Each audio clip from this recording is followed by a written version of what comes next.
دوستو آج کی اس ویڈیو میں بات ہوگی 8 ایسی سلطنتوں کے بارے میں کہ جن کو اتہاس میں مسلمانوں کی سب سے بڑی سلطنتیں مانا جاتا ہے، یعنی یہی مسلمانوں کی وہ 8 سلطنتیں تھیں کہ جنہوں نے اتہاس میں دنیا کے سب سے بڑے حصے پر راج کیا تھا۔ ان کی طاقت کا عالم یہ تھا کہ ان کے دور میں بڑی سے بڑی طاقتور فوجیں بھی ان سے لڑنا تو دور بلکہ لڑنے کے بارے میں سوچنے سے بھی گھبرایا کرتی تھیں۔ دوستو اس لسٹ میں 8ویں نمبر پر نام آتا ہے مغل ایمپائر کا، وہی مغل سلطنت کہ جس نے ہمارے دیش بھارت پر ایک لمبے وقت تک راج کیا تھا۔ اس کی بنیاد 1526 میں ظہیر الدین بابر نے رکھی تھی اور پھر بعد میں اس کی اولادوں نے دھیرے دھیرے اس سلطنت کو بڑھانا شروع کر دیا تھا، اور آخرکار 1690 میں وہ وقت بھی آیا تھا کہ جب اس سلطنت کے سب سے طاقتور بادشاہ یعنی اورنگزیب عالمگیر نے اس سلطنت کو ایک بڑے حصے پر پھیلا دیا تھا۔ 1690 میں یہ سلطنت لگ بھگ 40 لاکھ کلومیٹر کے ایریے پر پھیلی ہوئی تھی، لیکن بدقسمتی سے اورنگزیب عالمگیر اس سلطنت کا آخری طاقتور سلطان ثابت ہوا، کیونکہ اس کے بعد جتنے بھی سلطان پیدا ہوئے وہ اتنے کمزور تھے کہ اس سلطنت کو باقی نہ رکھ سکے، اور 1857 میں یہ سلطنت انگریزوں کی وجہ سے پوری طرح سے ختم ہو گئی۔ اس لسٹ میں 7ویں نمبر پر فاطمی سلطنت ہے، وہی فاطمی سلطنت کہ جس کو فاطمیڈ کیلیفیٹ کے نام سے بھی جانا جاتا ہے۔ اس کی بنیاد 909 عیسوی میں عبداللہ المہدی باللہ نام کے ایک انسان نے رکھی تھی۔ زیادہ تر اتہاسکاروں کا یہ ماننا ہے کہ عبداللہ المہدی پیغمبر حضرت محمد صلی اللہ تعالیٰ علیہ وسلم کی بیٹی یعنی حضرت فاطمۃ الزہرا رضی اللہ تعالیٰ عنہا کی نسل سے تھا۔ یہی وجہ ہے کہ سلطنت کا نام فاطمی سلطنت رکھا گیا تھا۔ دوستو یہ سلطنت اپنے دور میں افریقہ کے بہت سارے ایریے کے ساتھ ساتھ حجاز مقدس اور فلسطین کے علاقے پر پھیلی ہوئی تھی۔ یہ سلطنت اپنے عروج کے دور میں لگ بھگ 41 لاکھ کلومیٹر کے علاقے پر پھیل چکی تھی، لیکن بدقسمتی سے اتنی طاقتور سلطنت بھی لمبے وقت تک قائم نہیں رہ سکی تھی، اور 909 عیسوی میں قائم ہونے والی یہ سلطنت 1171 میں پوری طرح سے ختم ہو گئی تھی۔ یہی وجہ ہے کہ آج کے دور میں بہت کم ہی لوگ ایسے ہیں کہ جو اس سلطنت کو جانتے ہیں۔ اس لسٹ میں 6واں نام تیموری سلطنت کا ہے، وہی تیموری سلطنت کہ جو لگ بھگ اپنے دور میں 44 لاکھ کلومیٹر کے ایریے پر پھیلی ہوئی تھی۔ یہ سلطنت اتنی زیادہ بڑی تھی کہ آج کے دور کے بے شمار دیش اس سلطنت میں سما جائیں گے۔ اس سلطنت کی بنیاد اس خطرناک اور طاقتور انسان نے رکھی تھی کہ جس کو آج پوری دنیا امیر تیمور کے نام سے جانتی ہے، وہی امیر تیمور کہ جس کو جہاں ایک طرف دنیا کے سب سے بڑے وجیتاؤں میں گنا جاتا ہے تو وہیں دوسری طرف دنیا کے سب سے بڑے ظالم حکمرانوں میں بھی گنا جاتا ہے۔ امیر تیمور کی طاقت اور اس کے ظلم کا اندازہ آپ لوگ صرف اور صرف اس بات سے لگا سکتے ہیں کہ امیر تیمور نے ہمارے دیش بھارت کے مشہور شہر یعنی دلی میں تو تباہی مچائی ہی تھی، بلکہ ساتھ ہی ساتھ سلطنت عثمانیہ کے طاقتور سلطان بھی اس کے سامنے گھٹنے ٹیکنے پر مجبور ہو گئے تھے۔ ایک جنگ میں اس نے نہ صرف سلطنت عثمانیہ کو ہرایا تھا بلکہ اس کے سلطان کو قید بھی کر لیا تھا، اور ایسی کنڈیشن پیدا کر دی تھی کہ مانو محسوس ہوتا تھا کہ اب سلطنت عثمانیہ ہمیشہ ہمیشہ کے لیے ختم ہو جائے گی۔ لیکن امیر تیمور کی یہ طاقتور اور بڑی سلطنت بھی اس کی موت کے فوراً بعد دھیرے دھیرے سمٹنا شروع ہو گئی تھی، اور وجہ صرف ایک ہی تھی، اور وہ وجہ یہ تھی کہ اس کی اولادیں حد سے زیادہ کمزور تھیں، اس بڑی سلطنت کو سنبھالنے میں کامیاب نہ ہو سکی تھیں۔ دوستو اب اس لسٹ میں 5واں نمبر ہے سلطنت عثمانیہ کا، وہی سلطنت عثمانیہ کہ جس کو ہم لوگ دا اوٹومان ایمپائر کے نام سے بھی جانتے ہیں۔ اس سلطنت کی بنیاد 1299 میں ارطغرل غازی کے بیٹے یعنی عثمان غازی نے رکھی تھی،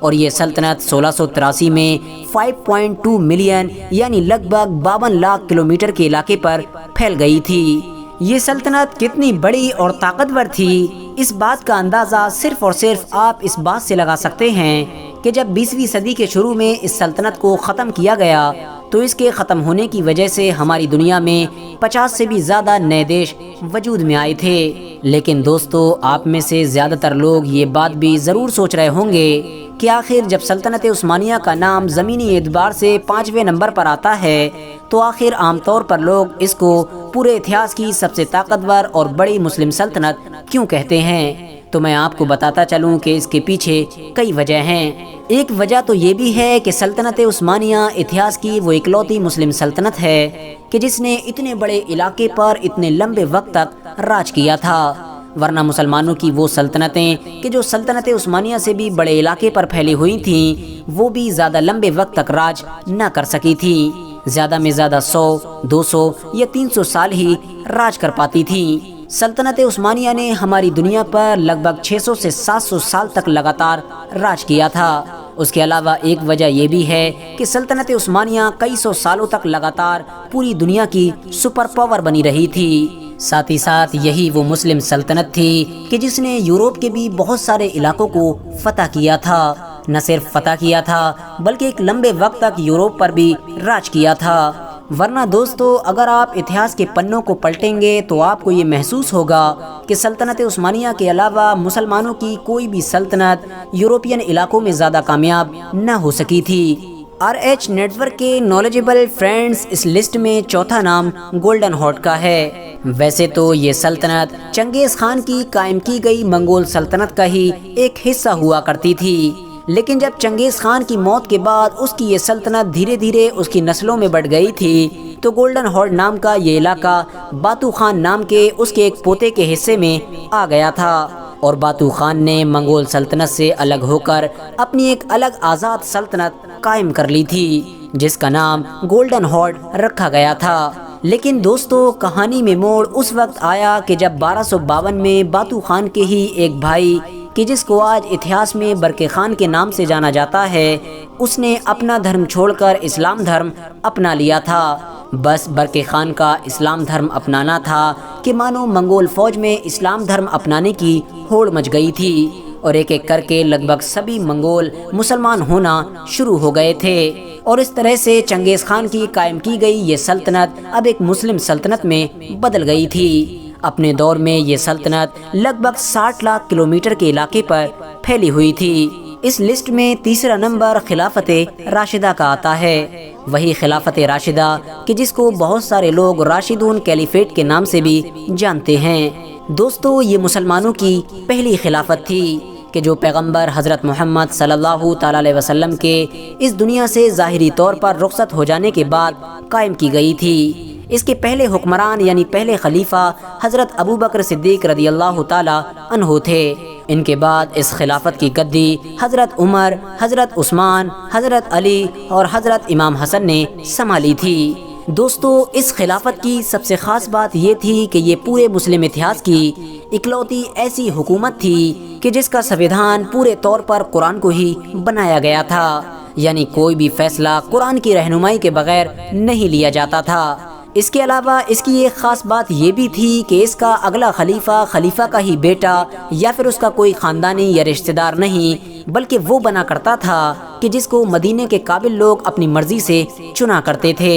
اس خلافت نے ہماری دنیا کے لگ بھگ 64 لاکھ کلومیٹر کے علاقے پر راج کیا تھا۔ خاص طور سے یہ خلافت حضرت عمر فاروق اعظم رضی اللہ تعالیٰ عنہ کے دور میں سب سے زیادہ طاقتور تھی۔ اب اگر بات کریں اس لسٹ میں موجود دوسری سلطنت کی تو اس کا نام امیت سلطنت ہے، وہی کہ جس کو ہم سلطنت بنو امیہ کے نام سے بھی جانتے ہیں۔ سلطنت بنو امیہ خلافت راشدہ کے فوراً بعد قائم ہونے والی ایک مسلم سلطنت تھی کہ جس نے ہماری دنیا کے لگ بھگ 1 کروڑ 11 لاکھ کلومیٹر کے علاقے پر راج کیا تھا۔ اس کی بنیاد 661 عیسوی میں حضرت امیر معاویہ نے رکھی تھی، لیکن دوسری سلطنتوں کی طرح یہ بھی ایک بڑے علاقے پر پھیلے ہونے کے باوجود بھی لمبے وقت تک راج نہ کر سکی تھی، اور 750 عیسوی میں پوری طرح سے ختم ہو گئی تھی۔ ساتھ ہی ساتھ دوستو، آپ کی نالج کے لیے یہ بھی بتاتے چلیں کہ جس یزید نے حضرت امام حسین کو کربلا میں شہید کیا تھا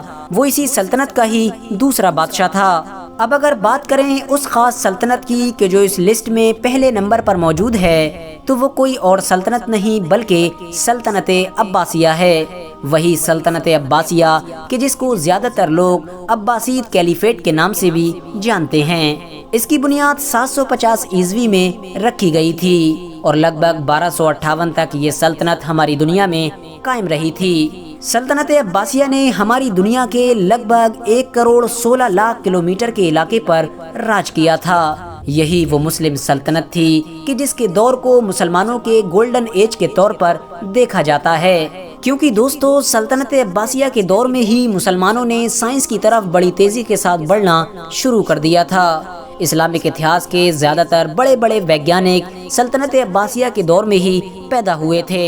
سلطنت عباسیہ کی راجدھانی یعنی بغداد کو اس دور میں علم کا خزانہ مانا جاتا تھا، لیکن بدقسمتی سے 1258 میں ہلاکو خان نے سلطنت عباسیہ کی راجدھانی یعنی بغداد کو اپنے پیروں کے نیچے کچل کر مسلمانوں کے گولڈن ایج کو ڈارک ایج میں بدل دیا تھا۔ فی الحال دوستو آج کی اپنی ویڈیو کو ہم یہیں پر ختم کرتے ہیں۔ ویڈیو پسند آنے پر نہ صرف ویڈیو کو لائک کریں بلکہ اپنے فرینڈز کے ساتھ بھی ضرور شیئر کریں، اور اسی طرح کی نالجیبل اور ہسٹوریکل ویڈیوز ہمیشہ دیکھنے کے لیے ہمارے اس چینل کو سبسکرائب کر کے ساتھ ہی میں بیل آئیکن کو بھی پریس کر دیں۔